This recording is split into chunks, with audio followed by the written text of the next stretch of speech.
हिंदू महासभा के संगठन के लोग भी दुबे जी के परिवार से मिलने आए। अगर वो वास्तव में हिंदू महासभा से थे और हिंदुओं को साथ लेने चलने वाले हैं तो इस परिवार से भी मुलाकात करना, इसका मैं निंदा है। और मेरी जो है दोनों परिवारों के साथ पूरी सिंपैथी। सूबे के मुखिया हैं योगी आदित्यनाथ जी भी उस परिवार से मिलने गए, इस परिवार से मिलने नहीं आए। इसके अलावा जो है डिप्टी सीएम वो भी नहीं आए।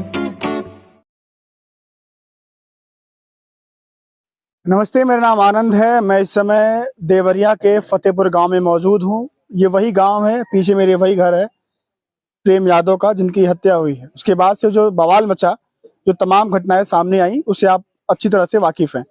बहुत सारी चीजें हैं, बहुत सारे सवाल खड़े हो रहे थे बुलडोजर चलने का, बहुत सारी चीजें, उसकी सच्चाई की पड़ताल करने आज हम लोग खुद वहां पर आ गए हैं, जहां पर तमाम जो सवाल थे वो आशंकाओं के घेरे में थे। मैं आपको ये घर दिखाता हूँ। ये वो घर है मृतक प्रेम कुमार यादव जी का, पूर्व जिला पंचायत सदस्य। जिस नोटिस की बहुत लगातार चर्चा थी, उस नोटिस के बारे में क्या है। नोटिस यहाँ पर चस्पा किया गया था कि लगातार जो जुर्माने की राशि है 31,920 रुपए के आसपास, ये यहाँ पर जुर्माने की राशि है। इस नोटिस को लेकर के बहुत बवाल मचा हुआ था। इस नोटिस को लेकर के कल लगाया गया था नोटिस। आज 10 बजे का समय दिया गया था।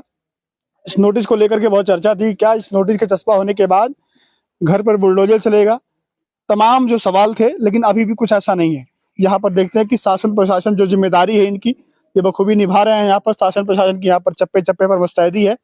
परिवार के लोगों से बातचीत करने नहीं दिया जा रहा है। परिवार के लोग अंदर मौजूद हैं। घर यही है, मैं तस्वीरें आपको दिखा देता हूँ। यही वो घर है जहाँ पर प्रेम कुमार यादव रहते थे, उनका परिवार रहता था। तो तमाम जो चीजें, उसके बाद जो घटनाएं घटी, वो जो दुबे परिवार है, यहाँ से लगभग 1 से 1.5 किलोमीटर दूर वो परिवार है। तमाम जो घटनाएं घटती हैं, ये आसपास का माहौल है। देख सकते हैं कि सुनसान, जहां भी आपकी नजर जाएगी वहां पर भी पुलिस बल की तैनाती है। आप अगर गांव में आएंगे तो बाहर भी पीएससी की फोर्स लगी हुई है। एक बार और तस्वीरें दिखा देता हूँ। ये वो घर, आसपास देखिए खेत है और एक पुराना पुश्तैनी जैसे घर बनता है। हालांकि प्रेम घर पे बुलडोजर की बात जब हो रही थी तो भूमाफिया का आरोप लगातार लगाया जा रहा था कि प्रेम यादव जो थे भूमाफिया थे। तमाम ऐसे आरोप लगाए जा रहे थे, लेकिन उनके बेटी ने जवाब दिया कि जो घर है, मेरे दादाजी आर्मी में थे और वो रिटायर्ड हुए, मतलब मेरा जो घर था वो मेरे दादाजी ने बनवाया है। बहुत सारे सवाल हैं। कुछ लोग हैं, इनसे बातचीत करने की कोशिश करेंगे, क्योंकि लोगों का आना जाना यहाँ पर लगातार जारी है। लोग आ रहे हैं, मिल रहे हैं, जो भी चीजें संवेदनाएं व्यक्त कर रहे हैं। लेकिन सवाल बहुत बड़ा ये भी खड़ा होता है। लोग खड़ा ये कर रहे हैं कि जब सूबे के मुखिया आते हैं, डिप्टी सीएम आते हैं, तमाम वर्तमान विधायक सांसद आते हैं, तो केवल एक परिवार से मिलते हैं, वो दोनों परिवार से नहीं मिलते हैं। तमाम जो लोग आए हैं जगह जगह से इनसे बातचीत करेंगे, समझेंगे कि क्या था। ये लोग परिवार के लोगों से मिल करके भी आए हैं और कैसे देखते हैं। राजकुमार जी, आप मध्य प्रदेश से चल करके आए हैं, आप अंदर गए, क्या बातचीत हुई, कैसा माहौल था, क्या था? देखिए, आपके चैनल के माध्यम से कि जिस तरह से जो यहाँ पर जो हिंसा हुई है, इसका मैं निंदा है। और मेरी जो है दोनों परिवारों के साथ पूरी सिंपैथी है। लेकिन मैं साथ साथ ये बताना चाहूंगा कि अभी जो है हम लोगों ने जो है पूरे परिवार से मुलाकात की है। तो मुलाकात के दौरान उन लोगों ने सिर्फ इतना बताया है कि जो है योगी आदित्यनाथ जी हैं, उनके मन में एक कलेश है कि जो घटना हो गई है उसका तो काफी दुख है और काफी पूरा परिवार जो है रो रहा है और बहुत दुखी है।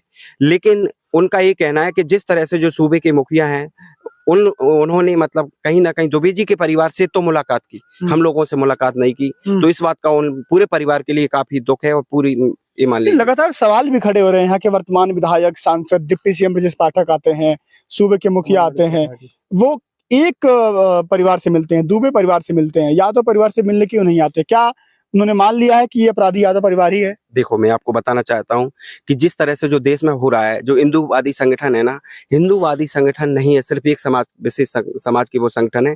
जब ओबीसी पर बात आती है, जब यादव समाज पर बात आती है, जब SC ST पर बात आती है, तब यही जो है हिंदू समाज के जो संगठन है सोए हुए होते हैं। लेकिन जब किसी ब्राह्मण समाज की बात आती है, तब ये सारे जो है सो करके उठकर खड़े हो जाते हैं। अभी आपने देखा होगा कि कल परसों में जो हिंदू महासभा के संगठन के लोग भी दुबे जी के परिवार से मिलने आए। अगर वो वास्तव में हिंदू महासभा से थे और हिंदुओं को साथ लेने चलने वाले हैं तो इस परिवार से भी मुलाकात करना चाहिए। अब चूंकि अब मैं बात करूंगा, सूबे के मुखिया हैं योगी आदित्यनाथ जी भी उस परिवार से मिलने गए, इस परिवार से मिलने नहीं आए। इसके अलावा जो है डिप्टी सीएम वो भी नहीं आए। क्या संदेश देने की कोशिश, क्या संदेश देना चाहते हैं? निश्चित तौर पर जो है मुख्यमंत्री हैं और वो सिर्फ क्या है 1-2 जाति के लिए काम करते हैं और समाज के लिए काम नहीं करते हैं। ये निश्चित तौर पर ये कहना है। मैं सीधा सीधा आरोप लगाता हूँ और सीधा सीधा अगर कोई जो अभी मीडिया चैनल वाले बोल रहे थे कि जातिवाद यादव करता है, यादव जातिवाद नहीं करता है। अगर जातिवाद करते हैं तो अभी देखा जाए तो योगी आदित्यनाथ जी जातिवाद कर रहे हैं और जो हिंदू समाज के जो संगठन है वो जातिवाद करते हैं। सवाल ये भी खड़ा हो रहा था कि घर पर बुलडोजर चल जाएगा, तमाम जो नोटिस छपा हुई थी, अफवाहें उड़ी तमाम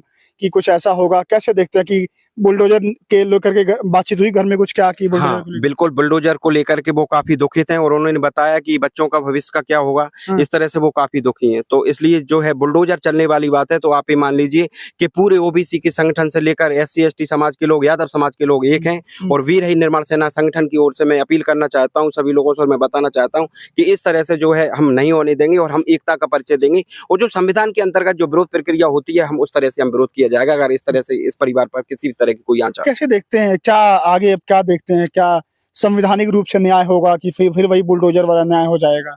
देखिए अभी तो क्योंकि नोटिस छपा हुआ है और अभी जो प्रशासनिक जो आगे की कार्रवाई होगी वो तो होगी। हालांकि परिवारजनों से हम मुलाकात करने गए तो परिवार ने बताया कि आज जो भी इसके खिलाफ में जो भी याचिका लगाई गई थी उसकी आज अंतिम तिथि थी, तो वो लोग गए हैं और कोर्ट से जो है उन्हें उम्मीद है कि न्याय होगा। क्या हुआ तहसील में, कुछ बताया उन्होंने कि तहसील में गए थे, क्या हुआ वहाँ पर? तहसील में उन्होंने बताया कि हमने अपना पक्ष रखा और आगे की कार्रवाई है उसका वो इंतजार कर रहे हैं। इंतजार कर रहे हैं जी।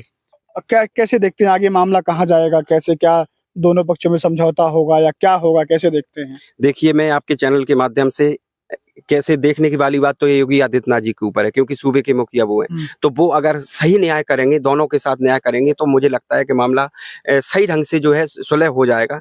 लेकिन अगर इस तरह से जो योगी आदित्यनाथ जी जो अभी तक करते आ रहे हैं, जो जातिवाद करते आ रहे हैं, अगर इस तरह का किया तो ऐसा मान लीजिए आपके पूरे जो है यादव समाज से लेके ओबीसी समाज के लोग सारे लोग इसका विरोध प्रदर्शन करेंगे और ये मान लीजिए आने वाला जो 2024 का भी चुनाव है, मध्य प्रदेश में भी चुनाव है और जगह भी चुनाव है, इनमें इनको नुकसान उठाना पड़ेगा इस तरह से अगर जातिवाद भारतीय जनता पार्टी करेगी। शिवपाल जी से बातचीत हुई थी, शिवपाल जी मीडिया को बता रहे थे कि अगर वो जाएंगे, देवरिया आएंगे वो, तो दोनों परिवार से मिलेंगे वो। निश्चित तौर पे चाहे अखिलेश जी की बात हो, शिवपाल जी की बात हो या हमारी आपकी बात हो, यादव समाज श्री कृष्ण के वंशज हैं, न्याय की बात करते हैं और न्याय करते हैं। अब मान लीजिए कि जो कृष्ण भगवान ने महाभारत में अगर मान के चलो लड़ाई लड़ी, तो क्या कृष्ण भगवान ने राज लिया था? कि वो तो हम तो दूसरों को राज देने वाले हैं और खुद राज को हम त्याग पत्र दे देते हैं। हम इंसानियत के पुजारी हैं और मानवता के पुजारी हैं, तो हमें ये संस्कारों में मिला है कि हम लोग न्याय करें, अन्याय का साथ कभी ना दें। आप भी जाएंगे दुबे परिवार से मिलने? मैं दुबे परिवार जी से बिल्कुल मिलने जाऊंगा। अभी मेरे साथी थे तो हमने कहा था उनसे कि हम लोग मिलने जाएंगे, लेकिन चूंकि उनका जो है बता रहे हैं कि घर पर कोई नहीं है, तो ऐसे में गोरखपुर है वो, मैं पूरी जाने की कोशिश करूंगा मिलने जाने की। चलिए, लोगों से बातचीत हुई, क्या सिचुएशन है वो बताया हमने। हमें अंदर जाने की मनाही है, इसलिए जो लोग अंदर जा रहे हैं, क्या बातचीत हो रही है बुलडोजर को लेकर के, न्याय को लेकर के, क्या आज तहसील में हुई, तमाम जो चीजें थी खबरें मैंने बताई। लेकिन सवाल ये खड़ा होता है कि इसके पहले भी तमाम यूपी में यादवों की हत्या होती है, किसी जाति विशेष वर्ग के लोग हत्या करते हैं। बलिया के आपके हेमंत यादव मारे जाते हैं, बादल पटेल मारे जाते हैं, आजमगढ़ की शीला मौर्य मारी जाती हैं, उनके पति मारे जाते हैं। उसके बाद से तमाम जो तस्वीरें आती हैं, निशा यादव चंदौली हो या आपकी बस्ती से खबर आती है, अभी फिर दलित लोगों को संत कबीर नगर के आसपास तमाम जो चीजें घटनाएं होती हैं, सुल्तानपुर में तमाम घटनाएं होती हैं। तब जो आरोपी थे, क्या एक जाति विशेष वर्ग के होने के कारण उनको छोड़ दिया गया? उन पर कार्रवाई क्यों नहीं हुई? क्या बुलडोजर वहां पर शांत था? और भारत एक लोकतंत्र देश है और लोकतंत्र में जो न्याय की प्रक्रिया होती है उसके लिए न्यायपालिका होती है, न्यायपालिका से जो न्याय होता है, जज है, कोर्ट है, कचहरी है, वकील है।